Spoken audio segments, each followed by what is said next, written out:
María, agradecido porque estés tejiendo con Caminos Ancestrales. Como integrante de la Asamblea Maipucina por el Agua, lo primero que me cabe preguntarte es que en Mendoza primero fue aprobado el RIGI. Ahora hay 34 proyectos de la zona Malargüe que ya tienen aval legislativo para que se comiencen a realizar los estudios. Un poco yendo por parte, ¿cuál es el análisis político que vos podés hacer de tu mirada como integrante de la Asamblea del Agua, no? Sí, por un lado, decir que esto no es nuevo. Hace muchos años que hay una fuerte embestida por poder hacer explotación de minería metalífera en la provincia. Desde el 2003-2004 que se supo de los primeros proyectos y lo que estaba pasando en Chubut también, es que los vecinos se fueron organizando justamente para frenar estas iniciativas y se logró crear una ley que es la 7722, que es nuestra ley guardiana del agua y que regula la actividad de la minería metalífera en Mendoza en 2007. Y a partir de allí el ataque ha sido permanente e incesante. Se han logrado frenar muchos proyectos antes de estos. Uno de los hitos más fuertes para nosotros siempre es el freno a Minera San Jorge en Uspallata entre 2010 y 2011. Y luego 2019, que fue para nosotros un hecho histórico fundamental porque derogaron nuestra ley 7722 y el pueblo la recuperó después de 10 días de estar permanentemente en las calles. Y a partir de ahí los gobiernos se han venido preparando. Gobierno, digo, tanto quien está ejerciendo ahora la gobernación, que es Alfredo Cornejo, como su antecesor, que fue Rodolfo Suárez, y también los partidos hegemónicos mayoritarios y de oposición, ¿no? Kirchnerismo, justicialismo, que han dado su aval también para que estos proyectos se vayan concretando. La situación política es sumamente difícil porque hay mucho en juego, hay muchos intereses, hay muchos empresarios conocidos y amigos del Poder Ejecutivo que son los dueños de estos proyectos que se están aprobando ahora en la zona de Malargüe, que obviamente tienen enormes beneficios al aprobarse la creación de este distrito minero en Malargüe, en medio de una profundización muy fuerte de una pérdida de derechos muy grande en muchos sentidos, ¿no? Mientras están atacando también jubilaciones, educación pública, la salud, a los docentes. En medio de todo este conflicto se suma además la defensa del agua. Así que por un lado el panorama es bastante complejo, porque como bien decías vos también se suman otras leyes nacionales, panorama nacional e internacional muy pro al extractivismo y a ser exportadores de materia prima como históricamente viene sucediendo en nuestros territorios de aquí del sur. Yendo a lo concreto de estos proyectos, de los 34 proyectos que se le da vía libre para comenzar ahí en Malargüe, ¿cómo se explica esto? Porque la elección fue 33-3, es decir, ganaron por goleada. Entonces, ¿qué nos está diciendo eso? ¿Que a la hora de hacer negocio la grieta se desvanece? ¿No hay grieta? ¿Se hacen negocios directamente? Exactamente, en el extractivismo no hay grieta y es algo que los movimientos ambientales de todo el país no venimos sosteniendo desde hace muchos años, que por lo menos en materia de extractivismo y de elegir la matriz productiva para nuestros territorios se elige por esto, se elige por megaminería, por profundización también de la extracción de hidrocarburos con técnicas como el fracking, con los agronegocios. Esto es una movida ya nacional, no nos centramos solamente aquí en Mendoza, lo estamos viendo en todos lados. Y sí aclarar que son 34 proyectos iniciales, porque lo que se aprobó también es el impacto ambiental del distrito minero, que es la mitad del departamento de Malargüe. Estamos hablando de más de 18.000 kilómetros cuadrados, convertido en un distrito minero. Y la idea es llegar a más de 100 proyectos, son 250 áreas mineras dentro del departamento de Malargüe. Y también el ingreso, el abrirle las puertas a otros proyectos que están ahí en carpeta también, algunos incluso más avanzados en el norte de Mendoza, como San Jorge nuevamente, y poder avanzar con esos proyectos también. Además ahora van por la aprobación de un proyecto de litio en San Rafael, y que se suma a Hierro Indio y a Potasio Río Colorado, otros emprendimientos que ya están también en la zona de Malargüe, o sea que que van por todo, eso es lo que notamos, y van rápido, violando normativas ambientales existentes, entre ellas la ley de glaciares, la propia ley 7722, y en una sola pasada por la legislatura de Mendoza, que tiene ambas cámaras, Cámara de Diputados y Cámara de Senadores, en las dos se aprobó el distrito minero con amplia mayoría. La verdad que es algo inédito también. ¿Se siguieron los pasos que corresponden o se pasaron por encima todos esos pasos y se hizo caso omiso de las leyes vigentes, como la 7722, como decís vos, la ley de glaciares, y hay varias leyes que están protegiendo toda la cuestión ambiental en nuestro país, pero parece ser que el dinero es más fuerte, ¿no? Sí, exactamente. Se siguen los pasos, pero no se cumplen, digamos. Porque, según ellos, se hace un estudio de impacto ambiental, que nosotros lo leímos, y es sumamente ineficaz, está incompleto. Le faltan muchos datos técnicos, con decirte que ni siquiera está clara dónde va a ser la zona de exploración, dónde se van a hacer los pozos de estos 34 proyectos, con qué proyectos van a arrancar. Le falta información sobre agua superficial, por ejemplo, hay glaciares que no son mencionados, hay pobladores que están viviendo en la zona donde van a estar los proyectos mineros y no están mencionados dentro del informe de impacto ambiental. Luego de ese paso convocan a una audiencia pública que se hace de modo híbrido, digamos, mitad podrías participar virtual o presencial en Malargüe, que debieron pasarla varias veces de fecha porque no llegaban con la documentación necesaria para que la gente pudiera informarse. Y toda la información disponible estuvo muy cerquita de la fecha y estamos hablando de documentos enormes de lectura. No es que son 10 páginas nomás. Para gente como nosotros, que algunos son profesionales, entienden más, otros son vecinos y hay que bajar la información y trabajarla para entender lo que están haciendo, porque son muy hábiles también en la forma de escribir. Y en esa audiencia, que la participación fue bastante pareja en promineros y quienes estamos en contra del proyecto.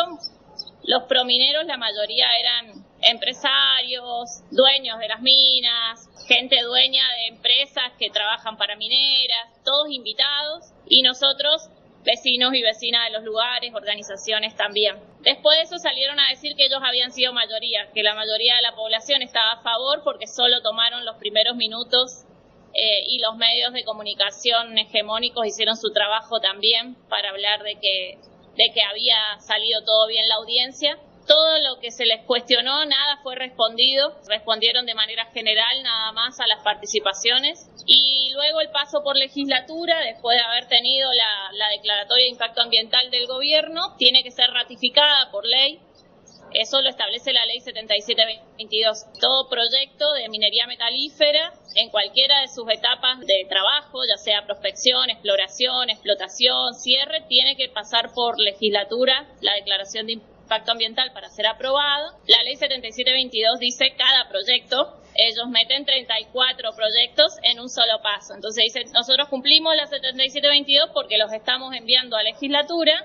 Para nosotros es violar la 7722 o el espíritu de la 7722 porque hablamos de cada proyecto es específico, tiene unas coordenadas en las cuales se va a ejecutar en un territorio concreto, con una realidad concreta en su clima, en su fauna, en su flora, en su cultura, en su biodiversidad, y nada de eso fue contemplado. Así que en realidad no cumple con las normativas ni con los pasos, solo cumple con el formalismo para decir que hicieron el trámite como corresponde, digamos. Sí, me sorprendió de que haya estado la gente de la UOCRA apoyando la decisión legislativa, a los legisladores y protegiendo a los legisladores, porque se presentaron de esa manera frente a la horda de ambientalistas que eran ustedes. ¿Y por qué? ¿Qué explicación política tiene que la UOCRA esté metida en todo esto?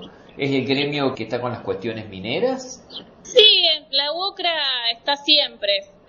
Siempre que se hable de extractivismo está la UOCRA metida. Son como los patoteros de los legisladores y los gobiernos. Vienen pagados, vienen traídos, responden a los gobiernos de turno. Ellos sí no tienen problema en ese sentido.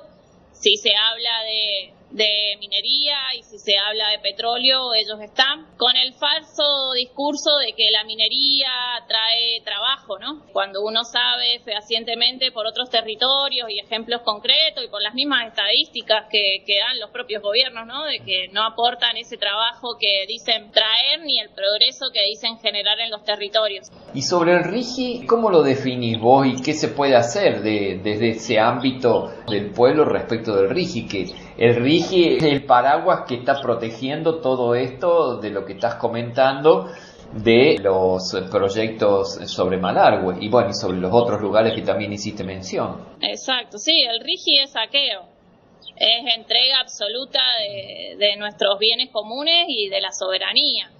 Es en continuidad también con los gobiernos que hemos tenido anteriormente, las leyes mineras de Menem, lo que fue el kirchnerismo. Hay una continuidad en estas políticas de beneficiar a las grandes empresas multinacionales, la mayoría de ellas, para venir a invertir, que es una palabra rara porque no invierten, en realidad pagan sus construcciones, sus instalaciones. Eso no es inversión en los territorios, solo instalarse. A cambio de enormes beneficios. El RIGI aporta beneficios aduaneros, permite llevarse todo lo que extraigan de aquí con una simple declaración jurada, ni siquiera tienen que aclarar bien qué se llevan ni cuánto, no tienen la obligación de cambiar los dólares, tienen enormes ventajas para importar los materiales que necesiten en su obra, hasta los controles son sumamente flexibles sobre las empresas que adhieran al RIGI, ya te digo, con declaración jurada nomás tienen que avisar cuando contaminen. Así de simple, ¿no? Avisen si les pasa algo y sin aportar absolutamente nada. Desde las leyes mineras de Menem, que las regalías que pagan las mineras son sumamente bajas, es menos del 3%, y haciendo un montón de deducciones, quedan casi en el 1,5, 1,6% de regalías, de los que, claro, porque no declaran todo lo que se llevan, ¿no? Y el RIGI va en esa misma línea, aportando aún más beneficios, y no agrega ningún valor a la producción nacional, ni al mercado, ni a los pobladores, ni a los empresarios locales. No hay valor agregado en el producto, es solamente exportar la materia prima en este modelo que ya estamos acostumbrados en Argentina de exportar nuestra materia prima y hacerle el juego a los países globales del norte, ¿no? Por eso da bronca cuando hablan de cambio de la matriz energética y de la transición energética y demás, cuando sabemos que eso no va a suceder en nuestros territorios. Y otra cosa, otro agravante respecto de lo que decís, el agua, en caso de ser escasa, se le da prioridad de uso a las mineras y no a la población. Es decir, es un genocidio lo que te están planificando, te lo están avisando y te están diciendo, mirá, en caso de que haga falta agua para las mineras, ustedes van muertos directamente. Exacto, y que además que cualquier otra legislación ya existente en el lugar, si se opone o es considerada una amenaza para el ejercicio del RIGI, es considerada nula. Exacto. O sea, que es una vulneración de todos los principios republicanos y constitucionales que tenemos en el país, y es un avasallamiento muy grande de los derechos. Aquí en Mendoza todo eso se suma además con que quieren modificar la ley de agua o generar un nuevo código de agua que sigue esta misma línea de que sea el Poder Ejecutivo el que decida para qué es el agua y a quién va a beneficiar en una provincia como Mendoza, donde el agua es fundamental, el agua es escasa. Ahora, con todas estas acciones que estás mencionando, tenemos el RIGI, tenemos lo de Malargüe, tenemos lo de los otros lugares, la utilización del agua, la 7722 quedó eliminada de hecho.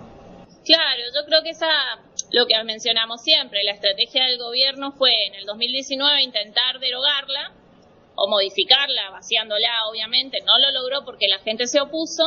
¿Y qué hizo? Aprendió. Dijo, bueno, no vamos a modificar la 7722. Todos estos proyectos cumplen perfectamente la 7722. Incluso si entras a notas, vas a ver que hablan de minería sustentable en el marco de la 7722. Pero en realidad la están esquivando por todos lados, la están vaciando de contenido para luego poder decir, bueno, ¿vieron que no hace falta la 7722? Y miren, hemos podido desarrollar todos estos proyectos en el marco de la ley. Ahora, con todo esto que estás comentando, me viene a la mente, ¿por qué los movimientos sociales no lograron convencer a la población en esta instancia? Como sí ocurrió en el 2019, anteriormente, que generó una masiva movilización popular. Están muy ocupados en la cantidad, en la andanada de medidas que ha tomado este gobierno libertario, del cual Cornejo es un soldadito obediente y hace cumplir a pie juntillas todas estas cosas, o porque no hay una dimensión acerca de lo que estamos expuestos a futuro, por supuesto, con este tipo de medidas que se están tomando ahora. Yo creo que hay un poco de todo. El contexto en 2019 también era distinto. Era un gobernador que recién asumía y que por ahí no tenía la espalda política que tiene Alfredo Cornejo acá en Mendoza, ni el apoyo que tiene de otros sectores también. Tiene mucha llegada a cámaras empresariales, turísticas y demás. Creo que hay desinformación en la gente porque los medios han hecho una campaña muy fuerte a favor de la minería desde hace muchos años, y no solo a favor de la minería, sino de desprestigio de quienes estamos en la vereda opuesta, ¿no? No nos llaman ambientalistas, nos llaman antimineros, claro, o empobrecedores, o ambientalistas, como ha salido a decir la misma vicegobernadora de Mendoza. Entonces hay toda una campaña también de desprestigios y hacia los movimientos que defendemos el ambiente y la vida aquí en Mendoza. Hay mucha desinformación. Creo que falta entender también la gravedad de lo que estamos viviendo, que esto que está sucediendo ahora es peor incluso que lo del 2019, y por ahí a la gente le falta hacer ese clic.